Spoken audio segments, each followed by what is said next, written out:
Guard humiliates Dr. Dre in luxury store. The ending went viral. The morning started like any other at Platinum and Gold, Beverly Hills' most exclusive boutique. Marcus Jenkins adjusted his earpiece and straightened his black suit jacket, watching the first rays of California's sun catch the store's pristine windows. 7:45 a.m. 15 minutes until the doors would open to another day of catering to the rich and famous. Checking positions. His radio crackled. "Marcus, you good at the main entrance?" "All clear," he responded, scanning Rodeo Drive. A few early joggers passed by, their designer workout gear probably worth more than his monthly salary. But Marcus didn't mind. He'd worked his way up to this position, and he took pride in being the first line of defense for the store's elite clientele. Inside, sales associates were making their final preparations. Marcus watched through the glass as Maria, one of the newer hires, meticulously adjusted a display of handbags that cost more than most cars. The morning light made everything gleam. The marble floors, the crystal chandeliers, the gold-plated fixtures. This wasn't just a store, it was a temple of luxury. By 10 a.m., the usual crowd had started filtering in. Marcus had memorized their types. The old money ladies who barely acknowledged his existence, the young social media influencers who filmed everything, the business executives rushing in during lunch breaks. He knew how to read them all, how to spot who belonged and who didn't. "Did you see that woman yesterday?" Lisa, another security guard, spoke quietly into her headset. "The one who tried to return the fake Birkin?"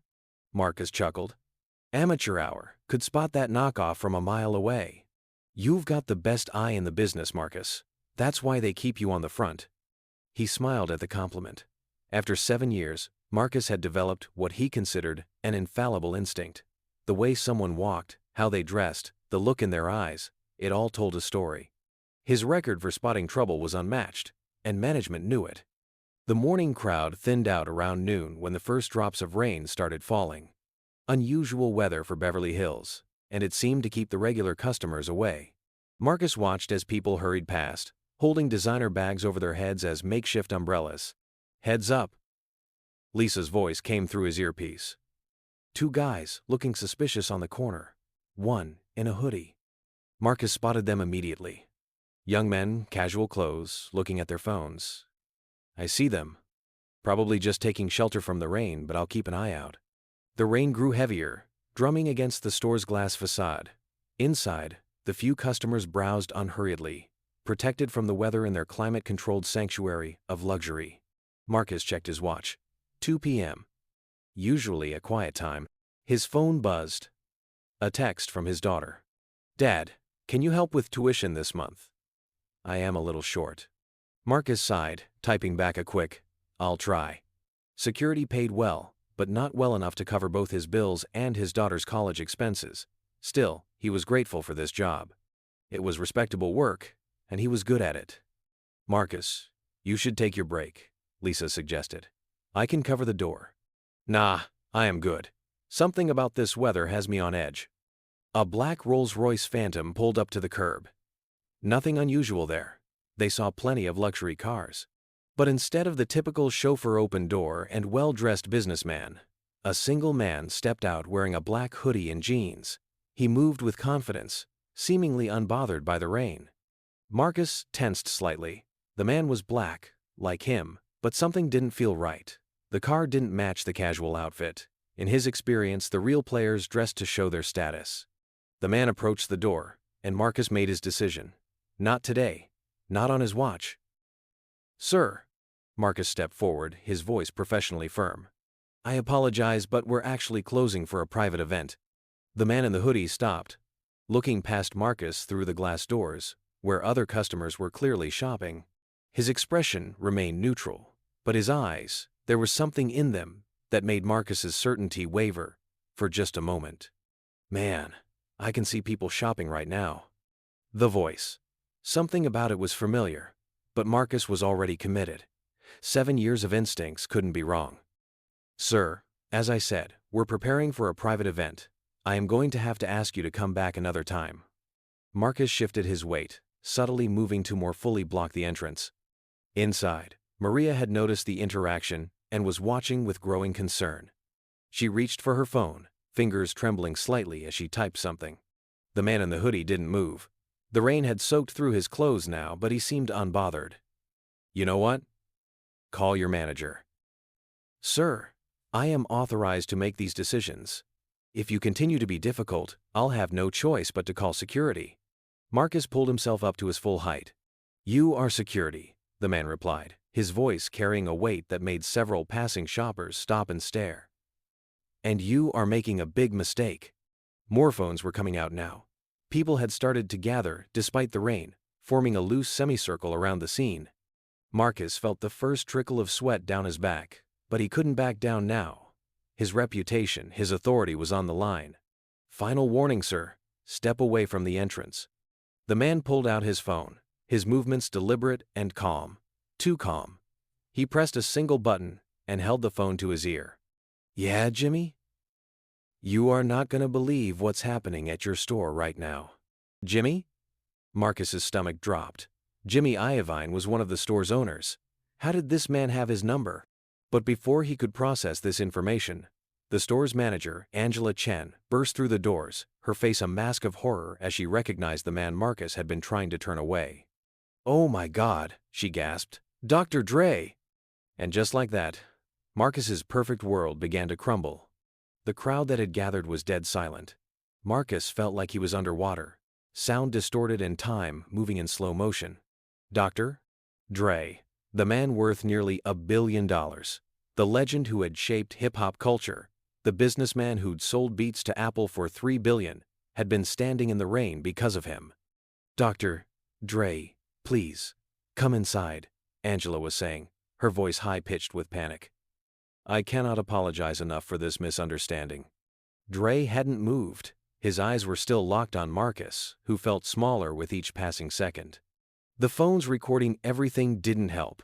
Marcus could already imagine the headlines, the social media posts, his face plastered across the internet as another example of prejudice in action. "Misunderstanding?" Dre's voice was quiet but carried across the now silent street. "Nah, this wasn't a misunderstanding. This man looked at me and made a choice. Just like people been making choices about how I look my whole life." Lisa's voice crackled in Marcus's earpiece. "Marcus, what the hell did you do?" A young woman pushed through the crowd, phone still recording. "I got the whole thing," she announced.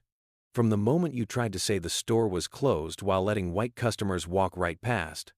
Marcus wanted to defend himself, to explain his reasoning, but his mouth had gone dry. He'd prided himself on his judgment, his ability to protect the store. Now that same judgment had led him to humiliate one of the most successful black entrepreneurs in America. "Sir, Marcus started, but Dre raised a hand. "Save it. I don't need to hear whatever you are about to say. What I need is for you to think about something." Dre stepped closer, his voice low enough that only Marcus could hear. "Every time you look at somebody and think you know their whole story based on what they're wearing or what they look like, I want you to remember this moment. Remember how sure you were and how wrong you were." Angela was practically dancing with anxiety. "Please, Dr. Dre, come inside. We'll get you a towel, something warm to drink." "Actually," Dre said, pulling his phone out again, "I think I need to make a few calls first. Been meaning to diversify my portfolio anyway." He turned to go, then paused. "Oh, and Marcus, thank you?" "Thank you?" Marcus repeated, confused. "Yeah, for reminding me that no matter how far you get in life, some people will only ever see what they expect to see." With that, Dre walked back to his Rolls-Royce, leaving Marcus standing in the rain, his perfectly ordered world shattered around him. Inside the store, customers were pressed against the windows, whispering and pointing. Maria, the sales associate, was crying quietly behind a display. She'd recognized Dr. Dre immediately, but had been too afraid to speak up against security. "Marcus." Angela's voice was ice cold. "In my office. Now." As he followed her inside, Marcus could hear the crowd outside already, the excited chatter, the sound of messages being sent, videos being shared. By tonight, everyone would know. His daughter would know. His friends would know. His perfect record, his reputation, his judgment, none of it would matter anymore. All because of one rainy afternoon and a man in a hoodie who turned out to be so much more than Marcus had allowed himself to see. Nicole Williams hadn't planned to witness history that afternoon. As an executive at Universal Music Group, she'd seen her share of celebrity drama, but this was different. This was personal. Standing in the growing crowd outside Platinum and Gold, she held her phone steady, making sure to capture every second of the confrontation. "Is that really him?" a teenager whispered next to her. "Like, for real, Dr. Dre?" "That's him," Nicole confirmed, never lowering her phone. "And we're about to show the world exactly what just happened here." The rain had picked up, but nobody in the crowd seemed to care. More phones emerged, their screens glowing in the gloomy afternoon light. Nicole could feel her heart pounding.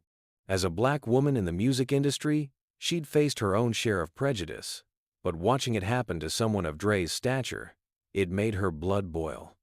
"I'm going to need you to step away from the entrance." The security guard's voice grew louder, more aggressive. Nicole zoomed in on his name tag, Marcus.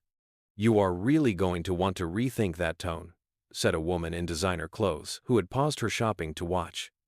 "Do you have any idea who that is?" Marcus didn't even glance her way. His focus was locked on Dre, his body language becoming more confrontational by the second. "Call your manager," Dre repeated, his calm demeanor a stark contrast to the tension building around him. "Right now." A group of Japanese tourists had stopped, excitedly pointing and whispering, "Dr. Dre, Dr. Dre." They added their phones to the growing array of cameras documenting the scene. Nicole's hands were shaking with anger, but she kept filming. She'd seen this too many times before: black men being profiled, being treated like they didn't belong. But this time, she had proof. This time, the world would see. "Someone needs to stop this," muttered an elderly white woman clutching her shopping bags. "This is absolutely disgraceful." "Oh, we're stopping it all right," Nicole responded, her voice carrying. "We're stopping it by showing everyone exactly what it looks like." Inside the store, employees had begun to gather near the windows. A young sales associate pressed her hand to her mouth in horror, clearly recognizing Dre. But no one moved to intervene. Marcus reached for Dre's arm, a fatal mistake that drew gasps from the crowd. Nicole zoomed in closer, capturing every detail of the interaction. "Don't you dare put your hands on him!" someone shouted from the crowd. A sleek Tesla pulled up to the curb, and a well-dressed man stepped out, phone already to his ear. "Jimmy? Yeah, you better get down here. Your security just tried to bar Dre from the store." "Yes, that Dr. Dre." The growing crowd had begun to spill into the street. Cars slowed as they passed, drivers craning their necks to see what was happening. The energy was electric, a sense that something momentous was unfolding. "This is going straight to TMZ," a young man in the crowd announced, already typing on his phone. "Forget TMZ," Nicole replied, her voice hard. "This is going everywhere, every single platform, every news outlet. Everyone needs to see this." A black SUV with tinted windows pulled up behind Dre's Rolls-Royce. Two large men in suits stepped out, Dre's security team, arriving too late to prevent the confrontation but right on time to witness its aftermath. "Mr. Young," one of them called out, using Dre's real surname. "Everything okay here?" Dre held up a hand, never breaking eye contact with Marcus. "Stay back. I want everyone to see this exactly for what it is." The rain had soaked through Dre's hoodie now, but he stood his ground. Water dripped from his clothes onto the pristine sidewalk of Rodeo Drive, each drop seeming to echo in the tense silence. A woman in a Chanel suit pushed through the crowd, phone in hand. "I am an attorney," she announced, "and I just witnessed clear discrimination. I am happy to provide my card to anyone who needs it." Marcus's professional demeanor had begun to crack. Sweat beaded on his forehead despite the cool rain. His hand, still hovering near Dre's arm, trembled slightly. "Sir," he tried again, his voice less certain now. "I am just doing my job." "Your job?" Nicole couldn't contain herself any longer. "Your job is to profile black men? To decide who looks rich enough to shop here? To put your hands on customers?" Her words seemed to break a dam. Other voices joined in. "This is disgusting.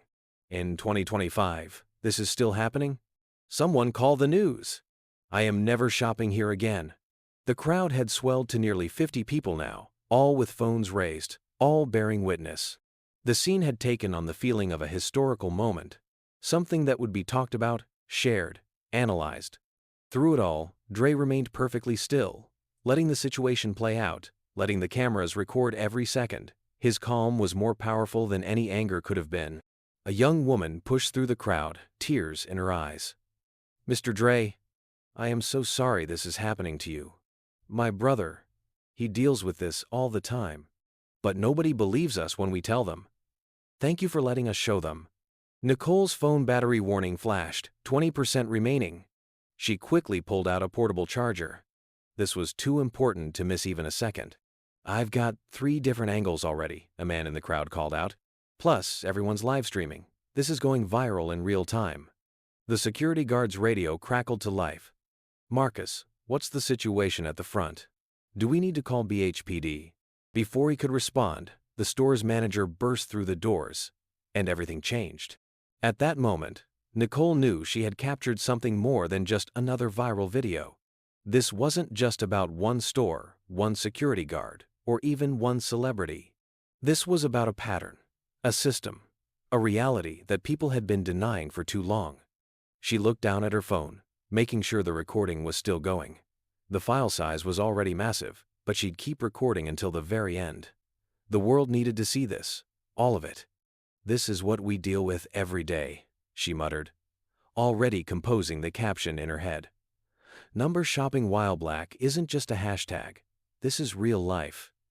Around her, the crowd continued to grow, the phones continued to record, and history continued to unfold on a rainy afternoon in Beverly Hills. But unlike so many similar incidents that had come before, this one wouldn't be dismissed or denied. This time, there were witnesses. This time, there was proof. And Nicole Williams, along with everyone else standing in the rain outside Platinum and Gold, intended to make sure the whole world saw it. The crowd had become its own ecosystem of whispers, recordings, and live streams. A group of high school students who'd been shopping nearby started a live TikTok broadcast. "Yo, you won't believe what's happening on Rodeo right now. They really tried to stop Dr. Dre from shopping here." An older black couple pushed their way forward, the woman visibly upset. "Baby, this is exactly what happened to us at that restaurant last month," she said to her husband. "Only difference is, nobody was filming then." Nicole's phone buzzed with incoming messages from her UMG colleagues. "Are you seeing this? Is that really happening outside P&G? Tell me someone's recording." She typed back quickly. "I am here. Got everything on video." The tension ratcheted up another notch when Marcus made his next mistake. Instead of backing down, he doubled down. "Sir, if you don't step back, I'll have no choice but to call law enforcement." The crowd erupted. "Call them! Please call them. Let's see you explain to the police why you are harassing Dr. Dre." A young sales associate inside the store had started crying, pressing her hands against the window. Nicole could read her lips.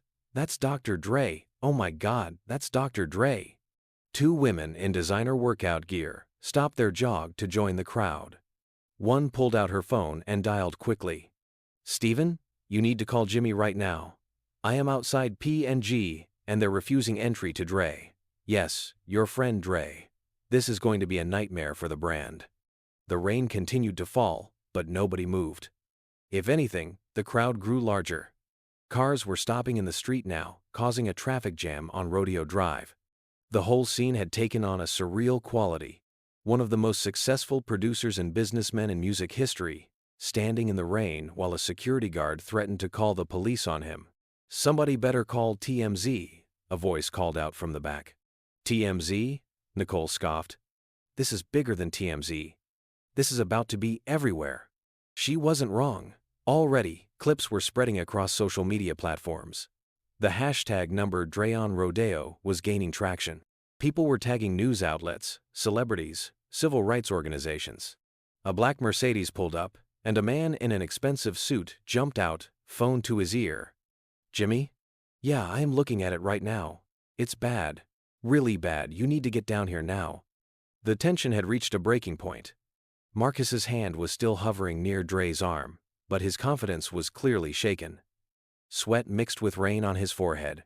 His eyes darted between Dre, the crowd, and the growing traffic jam in the street. That's when the store manager finally burst through the doors, and everyone knew the real drama was about to begin. Angela Chen's heels clicked against the marble floor as she burst through the store's double doors. Her face, normally composed from years of handling demanding customers, went through a series of rapid transformations: confusion, recognition, horror, and finally pure panic. "Oh my God, Dr. Dre, I am so sorry." The words tumbled out of her mouth as she rushed forward, nearly slipping on the wet sidewalk. "Please, please come in." Marcus's world stopped spinning for a moment. The name hit him like a physical blow. Dr. Dre. The man he'd been trying to remove from the premises was Dr. Dre. His mind raced back through every word, every gesture, every moment of disrespect he'd shown in the past few minutes. "Marcus, what are you doing?" Angela's voice cut through his frozen state. She turned back to Dre, her hands fluttering nervously. "Dr. Dre, this is a terrible misunderstanding. Please, let me personally assist you today." The crowd had gone silent, watching the scene unfold. Nicole Williams, still recording everything, zoomed in on Marcus's face as the reality of his mistake dawned on him. I didn't." Marcus struggled to find words, his hand dropping from Dre's arm as if burned. "You didn't what?" Dre's voice was quiet but carried across the hushed crowd. "Didn't recognize me? Or didn't think someone dressed like this could afford to shop here?" Angela stepped between them, trying to salvage the situation. "Please, come inside out of this rain. We'll get you a towel, something warm to drink." "Nah," Dre said, his eyes still fixed on Marcus. "I think we need to have this conversation right here, where everyone can see it." Marcus's radio crackled to life. Lisa's voice came through, panic evident. "Marcus, do you know what you've done? That's Dr. Dre, the Beats by Dre guy, the billionaire." A young sales associate had ventured out onto the sidewalk holding an umbrella. "Dr. Dre, I am so sorry. I saw everything from inside but I was afraid to say anything." "And that's part of the problem, isn't it?" Dre turned to address the growing crowd. "Everyone sees it happening but nobody wants to say anything. Well, today we're saying something." Angela's phone started ringing. She glanced at the screen and her face went even paler. "It's Mr. Iovine." "Jimmy?" Dre nodded. "Yeah, I called him already. Told him how his security treats potential customers." Marcus felt sick. Jimmy Iovine wasn't just the store's owner. He was Dr. Dre's longtime business partner. They'd built Beats together, sold it to Apple for billions. And now, "Sir," Marcus finally found his voice. "I was just following protocol." "Protocol?" Dre raised an eyebrow. "What protocol is that? Because I've been shopping here 15 years. Never had a problem until today. Never seen anyone else getting stopped at the door either." "So what protocol exactly were you following?" The silence was deafening. Even the rain seemed to have quieted.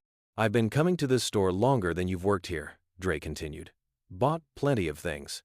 Never once dressed up for it, because I didn't think I had to prove myself worthy of shopping here. But maybe I was wrong. Maybe some things haven't changed as much as we like to think they have." Angela was still trying to control the situation. "Dr. Dre, please. Let me personally help you find whatever you were looking for today. We have some wonderful new pieces." "I came here to buy a gift for my daughter." Dre cut her off. "But now I am thinking about buying something else entirely." Marcus felt a chill that had nothing to do with the rain. "What do you mean?" Angela asked, her voice trembling slightly. "Mean, I might be interested in making a different kind of investment. One that makes sure this kind of protocol doesn't happen to anyone else." The crowd murmured. Phones kept recording. Nicole Williams smiled behind her camera. She knew she was capturing something historic. "Marcus," Angela's voice had turned to steel. "Go to my office, now." But Dre held up a hand. "Nah, let him stay. I want him to hear this. I want everyone to hear this." He turned to face the crowd directly. "Y'all ever wonder why things don't change? Because we let people explain away their prejudice as protocol. We let them hide their bias behind company policy. Well, not today." He pulled out his phone, still dripping from the rain, and made a call. "Yeah, it's me. Remember that conversation we had about diversifying my portfolio? I think I found the perfect opportunity. How fast can you get the paperwork drawn up?" Marcus stood rooted to the spot, watching as his moment of prejudice transformed into something much bigger than a simple mistake at work. This wasn't just about him anymore. This wasn't just about one afternoon on Rodeo Drive. Angela's phone rang again. This time she answered it on speaker, her hands shaking. "Angela, this is Jimmy. Put Dre on the phone right now. He's right here, Mr. Iveen." "Dre? Man, I am so sorry about this. This is not who we are as a company." "Save it, Jimmy." Dre's voice remained calm. "We both know exactly who you are as a company. Question is, who do you want to be? Because I got some ideas about that." The crowd had grown even larger. Cars couldn't move down Rodeo Drive anymore. The scene had taken on the feeling of a pivotal moment, something people would remember, something that would make headlines. Marcus wanted to disappear. Every second felt like an eternity. But Dre wasn't done yet. "You know what the real problem is?" Dre addressed the crowd again. "It's not just about getting stopped at a store. It's about the message it sends. To every kid who looks like me, who dresses like me, who's told they don't belong in certain places, well, maybe it's time we changed who owns those places." Angela's face showed the moment she understood what was happening. "Dr. Dre, are you saying?" "I am saying it's time for some changes around here, real changes." He turned back to Marcus. "And you helped make that happen. So, in a way, I should thank you." Marcus felt the weight of every eye on him, every phone camera, every witness to his humiliation. But somehow, this felt bigger than humiliation. This felt like watching history unfold in real time. "Sometimes," Dre continued, "the best way to fight prejudice isn't to get angry. It's to get even. And sometimes, getting even means buying the whole damn store." The crowd erupted. Phones flew up higher. The hashtags were already spreading across social media. Number Dre owns rodeo. Number Justice in style. Number buy the block. And Marcus Jenkins, the security guard who had tried to keep Dr. Dre out of a luxury store, stood in the rain and watched as his mistake transformed into a moment that would change everything. "Jimmy," Dre spoke into his phone again, "I am sending over my lawyers. We're not just talking about buying in, we're talking about a complete overhaul. New management, new training, new everything." The crowd had become almost festive despite the rain. Someone started playing "Still DRE" from their phone. Others joined in, holding their phones up like lighters at a concert. Angela pulled Marcus aside, her voice barely controlled. "Do you have any idea what you've done? This isn't just about losing your job anymore. This is about to become a national story." "I didn't know," Marcus started. "That's exactly the problem," Angela hissed. "You didn't know, but you assumed. You looked at a black man in casual clothes and decided he couldn't possibly belong here. Do you know how many millions Dr. Dre has spent in this store over the years?" Nicole Williams pushed forward through the crowd, her phone still recording. "Dr. Dre, would you be willing to make a statement about what just happened here?" Dre looked directly into her camera. "Yeah, I got something to say. To every kid who's ever been followed around a store, every person who's been told they're in the wrong place, every dream that's been denied because somebody looked at you and decided what you were worth, watch what happens next." The young sales associate who had been crying earlier stepped forward, trembling. "Dr. Dre, I want to apologize. I saw what was happening, but I was too scared to speak up. I didn't want to lose my job." "And that's exactly what needs to change," Dre replied. "The culture of fear. The silence. All of it." He turned back to his phone. "Jimmy, make that paperwork priority. And tell the board there's going to be some changes around here. Starting today." Marcus felt his legs go weak. His entire career in security had been built on his good judgment, his ability to read people. Now, in front of a growing crowd and countless phones, that judgment had been exposed for what it really was. "Sometimes," Dre addressed the crowd one final time, "people need to learn the hard way. Today, this store's going to learn. And tomorrow? Tomorrow we start changing how business is done on Rodeo Drive." As if on cue, 3 black SUVs pulled up to the curb. Men in suits emerged, carrying briefcases, lawyers, ready to begin the paperwork that would transform a moment of discrimination into a movement for change. And through it all, the rain kept falling, washing away the old order on Rodeo Drive, making way for something new. By nightfall, the video had exploded across social media. Nicole Williams' original post hit 1 million views within the first hour. Her caption resonated across platforms. "Watched security try to block Dr. Dre from entering luxury store. This is what we deal with every day. Number shopping while black. The store's corporate office scrambled to contain the damage. Their first statement came at 7:45 p.m. We are aware of an incident that occurred at our Beverly Hills location today involving Dr. Dre. We take these matters extremely seriously and are conducting a thorough investigation. The employee in question has been suspended pending review. The response was immediate and fierce. At Real Talk Daily, suspended? He should be fired. Number Dre deserves better. At Culture Critic, not just about Dre, this happens to black people every day. Where's their viral video? At Fashion Insider, biggest mistake in luxury retail history. Watch what Dre does next. Marcus sat in his darkened apartment, watching his face appear on news channel after news channel. His phone hadn't stopped buzzing, messages from friends, family, colleagues. His daughter's text hit the hardest. "Dad, please tell me that's not you in the video." He couldn't lie to her. "Baby, I messed up. I messed up bad." The corporate office's response came faster than anyone expected. By 9 p.m., Marcus received the email he'd been dreading. Dear Mr. Jenkins, in light of today's events, your employment with Platinum and Gold has been terminated, effective immediately. But that was just the beginning. The story had taken on a life of its own. CNN breaking news. Hip-hop legend Dr. Dre allegedly discriminated against at luxury Beverly Hills store. MSNBC. Viral video sparks new conversation about racial profiling in high-end retail. Fox Business. Sources say Dr. Dre in talks to acquire luxury retailer after discrimination incident. Nicole Williams appeared on several morning shows the next day. I started recording because this is something we see all the time, she explained to the Good Morning America host. The only difference is that this time it happened to someone they couldn't ignore. Social media couldn't get enough of the story. Celebrities and influencers weighed in. At LeBron James, same story, different day. But this time they messed with the wrong one. Do your thing at Dr. Dre, number by the block. At Kim Kardashian, disgusted by what I saw. This has to stop. Sending love to at Dr. Dre.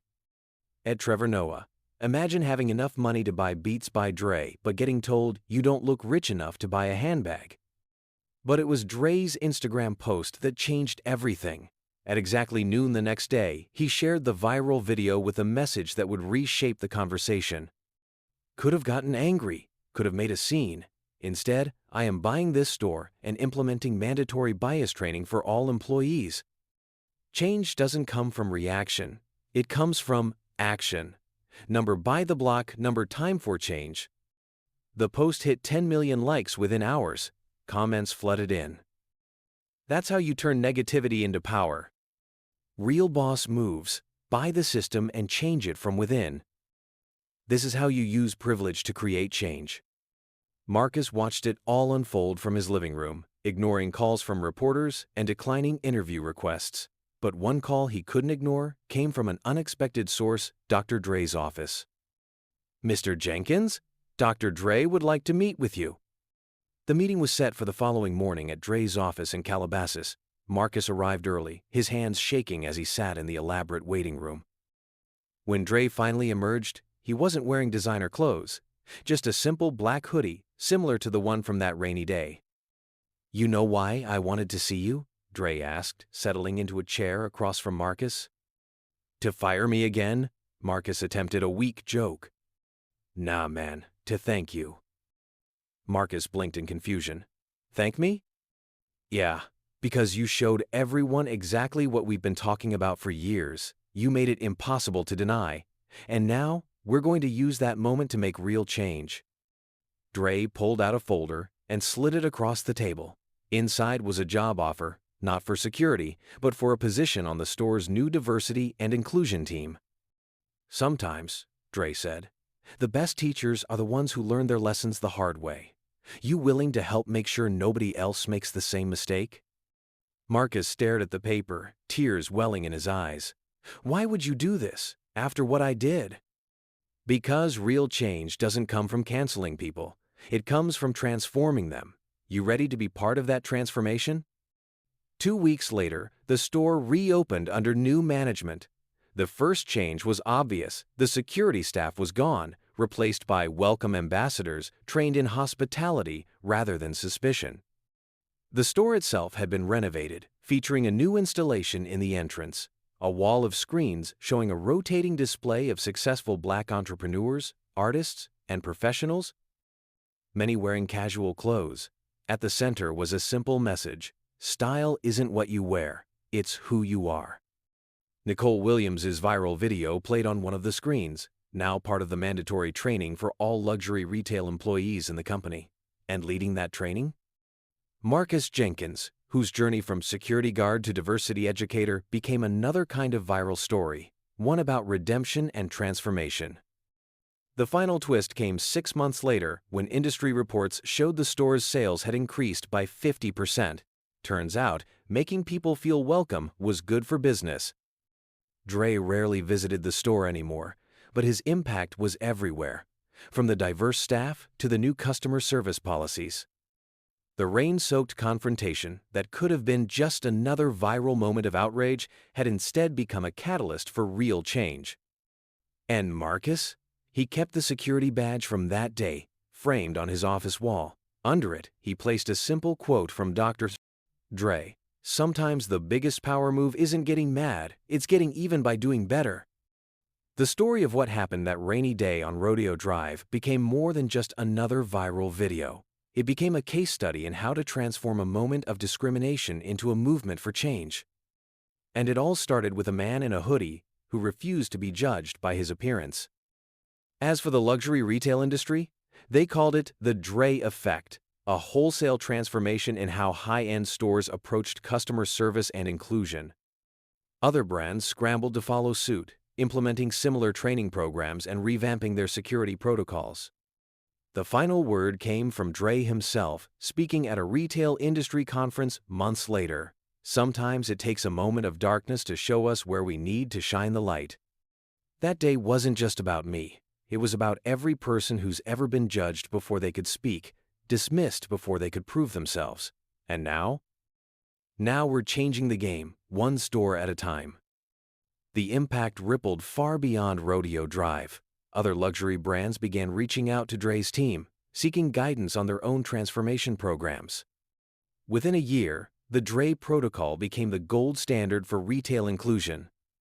Marcus's training program went national, with him traveling to stores across the country to share his story. His opening line always got attention: "My name is Marcus Jenkins, and I made one of the biggest mistakes in retail history. Let me tell you how it changed my life and how it can change yours." Nicole Williams' video became part of business school curricula, studied alongside other pivotal moments in retail history. She went on to create a platform for documenting and addressing retail discrimination, funded in part by Dre's organization. The store itself became a symbol of transformation. The welcome wall, as they called the screen installation, expanded to include stories from customers who'd faced discrimination. Each story ended with how they overcame it. One day, about a year after the incident, Dre walked into the store wearing the same black hoodie. Marcus was there, leading a training session. Their eyes met, and both men nodded, a simple acknowledgement of how far they'd come. The rain still falls on Rodeo Drive, but something fundamental has changed, and it all started with a man in a hoodie who decided that the best revenge wasn't getting angry, it was getting even by doing better.